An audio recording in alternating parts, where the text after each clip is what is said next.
రాష్ట్రంలో జంగిల్ రాజు నడుస్తోంది, ఆటవిక రాజ్యం నడుస్తోంది. వైసీపీ నేతల మీద దాడులు దానికి సజీవ సాక్ష్యం. పోలీసుల్ని పక్కన పెట్టేసేసి అరాచకం చేస్తున్నారు, హింసాకాండకి పాల్పడుతున్నారు, పెట్రోల్ బాంబులు విసురుతున్నారు, వాహనాలు ధ్వంసం చేస్తున్నారు, దౌర్జన్యం చేస్తున్నారు.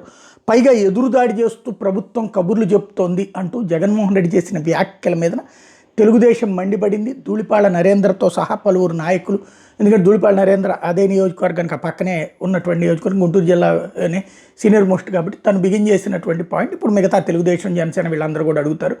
ఏమనంటే జంగిల్ రాజే నిజంగా నిజమైతే గనక జగన్ తిరగగలడా, జగన్ అక్కడికి వచ్చి కలవగలడా, పలకరించగలడా అని. Right, correct point. ఆయన అన్నమాట కరెక్ట్ పాయింట్. మరి జగన్ ఆటవిక పాలన చేస్తున్నాడు, విధ్వంస పాలన చేస్తున్నాడు, రాక్షస పాలన చేస్తున్నాడు అని ఇంతకుముందు తెలుగుదేశం చెప్పింది కదా, జనసేన చెప్పింది కదా. అదే నిజమై ఉంటే చంద్రబాబు గారు సుదీర్ఘకాలపు యాత్రలు ఎలా చేయగలిగేవారు, అలాగే లోకేష్ పాదయాత్ర ఎలా చేయగలిగేవాళ్ళు అంటే వెంటనే అప్పుడు అడ్డుకున్నారు కదా, రకరకాల ఇబ్బందులు పెట్టారు కదా. మరి ఇప్పుడు కూడా అడ్డుకున్నారు కదా, రకరకాల ఇబ్బందులు పెట్టారు కదా. అప్పుడు జంగిల్ రాజు అయితే ఇప్పుడు జంగిల్ రాజు, అప్పుడు మింగిల్ రాజు అయితే ఇప్పుడు మింగిల్ రాజు. ఇది కీ పాయింట్.